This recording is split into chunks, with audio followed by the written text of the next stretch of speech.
when school is out during the bowl season and there's no students on campus, you're the only ones that are there on campus. Mm-hmm. We had a couple of days off. We'd head to the mountains and we'd go skiing. Oh, yeah. And we taught some guys how to ski. We took some guys who'd never been skiing before in their life, and we took them skiing. And one of my best friends, he'll always say, he said, man, had it not been for you, had it not been for me going to UCLA and meeting you, I would have never known anything about skiing. He said, I tell people that all the time.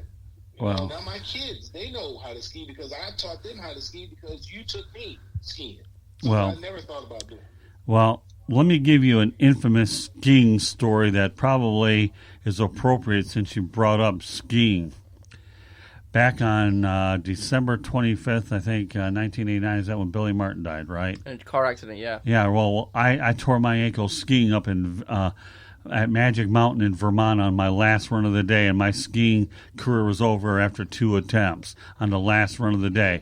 I always remember that injury because when you Google up Billy Martin on Christmas Day, that's when I landed with a fiberglass stocking. So I guess you could say I wasn't doing no more alpine stuff. Any other thoughts, Mel, that you want to talk about with the college football playoffs? Since we have a couple minutes, I'll have you give me a couple predictions for this weekend's NFL action. I mean, I think obviously this year they got it right. I think you look at the scores there. They talk about expanding the playoffs to 6 teams or 8 teams. I don't think that's the answer. I think at the end of the day, the 2 best teams, the teams that have been the 2 best teams all year long, ended up in the playoffs, and I think it was an exciting game. I think it was an exciting game. I think it was good for college football, obviously, I'm happy for Ed Orgeron. I think he validated himself as one of the better coaches in college football, because we always knew what type of recruiter he was, and the game played out pretty much how I thought it would. I thought LSU would win big, and they did. Okay, From watching that game, Mel, it seemed like Trevor Lawrence was under pressure a lot when he was down in the third and fourth quarters. Again, he had never lost a game in college. This was his first loss in the national title game, and he had lost only 2 games, I believe, in his entire high school career. As somebody who played, what did you see from him in the fourth quarter that really signaled, like, this guy's never really dealt with this adversity before? And how do you think, if knowing anything about Trevor Lawrence, how do you think he'll react to this in the coming season? Well, I don't know a whole lot. I don't know him personally, but I mean, looking at it, you can see he was pressing. He wasn't the same cool and calm and collected guy from the year prior. When he just couldn't do anything wrong when he played against Alabama. Some of his throws were high. Some of his throws were bouncing, were one-hopping to receivers. I think he felt the pressure, and he even talked about it in the Ohio State game, that he'd never been hit like that before. Mm-hmm. Ohio State was very physical against him, and they really brought it to him. And LSU is a very physical team as well, where the ACC is more of a finesse conference. You could see that physical nature in the third and the fourth quarter became an issue for Clemson because they hadn't dealt with that. Most of those guys probably didn't play the whole game because they're blowing guys out.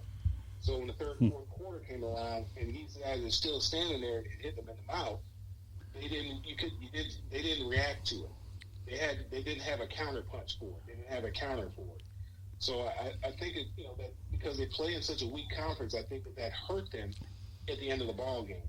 And I think the fact that he had not really been tested all year, other than maybe North Carolina when they played in the beginning of the year. I guess North Carolina kept it a little bit close. But they really hadn't been tested all year long. They kind of ran away with it. They started believing their press clippings. Then all of a sudden, they got into a dogfight. In Ohio State, they were able to pull through on that one. But the second go around, when they got in another dogfight, when somebody hit them, when they hit somebody and they got hit back, they couldn't respond to it. You can see they just couldn't respond. So I think that's what ultimately ended up happening with Trevor Lawrence. They just wasn't able to respond. Didn't have an answer. Right. Well, so I think next year he'll learn from it. He's still going to be the number 1 prospect coming out because of all of his physical tools and what he did as a freshman. Mm-hmm. But I think he'll learn from it and he'll improve next year, and he'll still be the number 1 pick.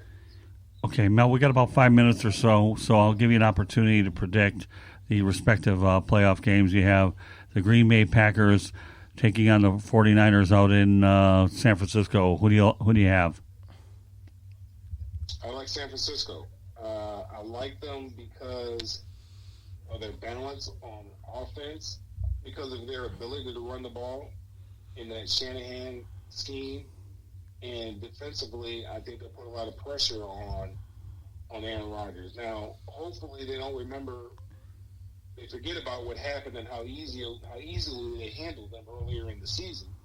Hopefully they'll come out with the enthusiasm that is necessary and the intensity that's necessary to win an NFC Championship game. Because I know how that is, because I played against San Francisco in the NFC Championship game, and this is a long time ago. But I know what their intensity level was like, and I know our level didn't match theirs, and we got blown out. I mean, it was the closest score of all the games that they played, but we still got blown out. So I think that San Francisco is going to win that game.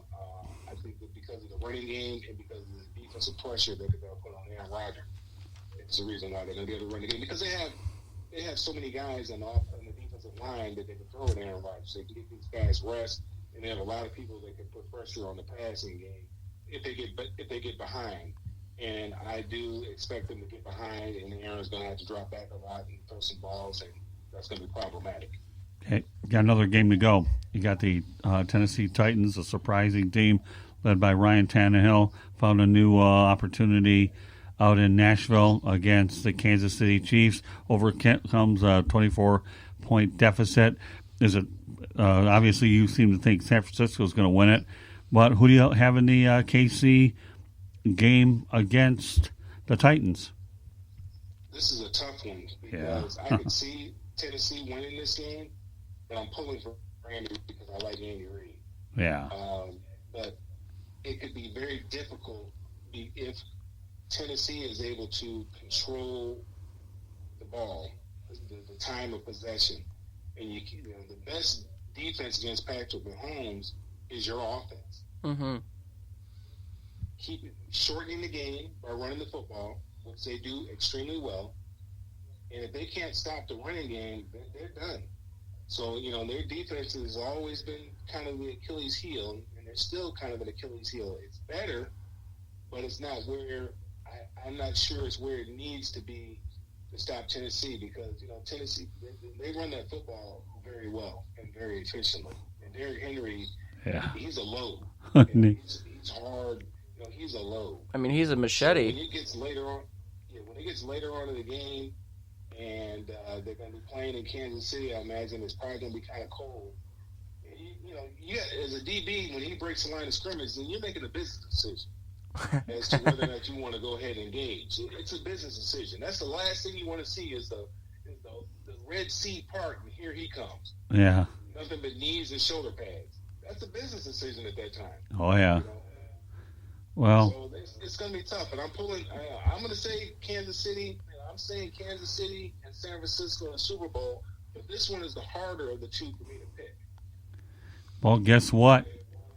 You're going to come back on and pick the Super Bowl. We're going to have a special week devoted to the Super Bowl. We're going to bring a bunch of people on. They're all going to get opinions, and we're going to make sure that we hold them to those scores then. So we'll grade you over the weekend, and we get to do it all again next week and over the course leading up to the game. How does that sound, Mel?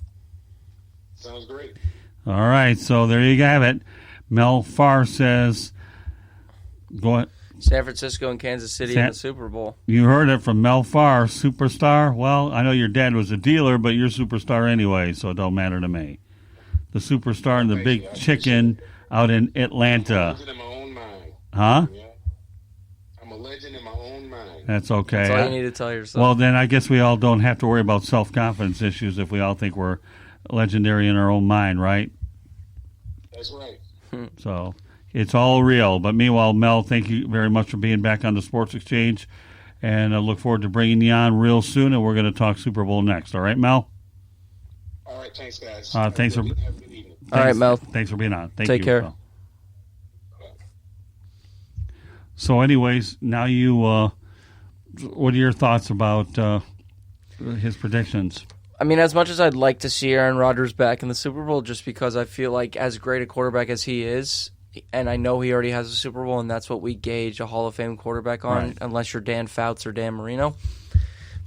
I would like to see Aaron Rodgers retire with 2 rings, and I believe you said this 2 weeks ago. If he wins a Super Bowl, you wouldn't be surprised if this was the 18th hole and he does retire. But San Francisco just has such a balanced team. Emmanuel Sanders, who they acquired from Denver, Matt Bryba out of the backfield, Jimmy Garoppolo, who can scramble a little bit, and has shown in the second half that he's become a lot better of a player, and our next guest would even agree with us on that because we discussed that as well. Bill Winters did say that, right. He's become better. I want to go back to what you said, though, and I want to stand behind because you're right.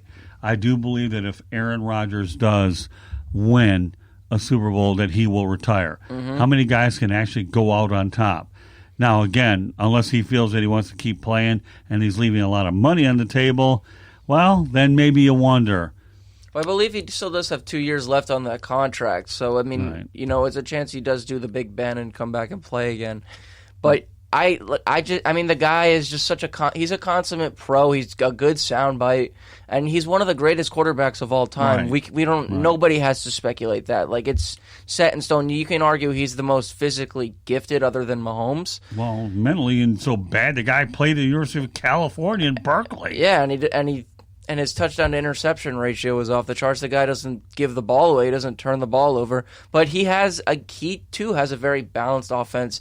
The key for him, and the defense is going to have to play a big part. They're going to have to match San Francisco blow for blow, and that's going to be hard because Joey Bosa Nick Bosa, Right. He's been absolutely incredible as a rookie defensive end. Right, but the bottom line is this, okay? I don't care what Bosa is playing, whether it's Joey or Nick, it's not the point. The thing is that people have to understand, when you lose to a team decisively in the regular season, they've got game film on you based on what you do. That could be a motivating factor for Green Bay. And it's no secret that a lot of people know me as a Dan Marino hater. I really don't like the guy. That'll be another show. But the reality of the situation about Marino is when Jimmy Johnson came to coach the Miami Dolphins, Dan Marino was more concerned about his passing numbers rather than a balanced attack. Whereas a guy like Aaron Rodgers doesn't really care how shabby his passing numbers are. Give me a good, strong running back. I want to win. And when you talk about comparing quarterbacks, one versus the other, Aaron Rodgers is unselfish. Dan Marino's selfish. I'm not going to tell you that Dan Marino didn't have a quickest release I've ever seen and avoided sacks. I'm not knocking that. That was one of his many strong attributes. It didn't hurt that you had a coach that let him do whatever the heck he wanted instead of comply with the team. And a guy by the name of Jimmy Johnson made it to the Hall of Fame for a good reason. As I mentioned before, he should have had 3 rings with the Cowboys, got 2. Of course, Barry Switzer didn't have to go to Jared to get his. He went to Jimmy to get his. Tell him, give him the soundbite you gave me. What'd you say? He got a free piece of what when he became the Cowboys coach? Barry Switzer did a free piece of jewelry. Yeah, that's what I said, and I'll still say it. You can reiterate what I said. You heard it. Yeah, but the reality is, it true. comes down to selfish versus unselfish is what it comes down to. And Aaron Rodgers went out there and proved he's a very unselfish individual and doesn't care about the running back. Just get me in the Super Bowl, let me win it. Because he wants to win, and that's like Kawhi Leonard. He's another example of that then, that we talk about someone.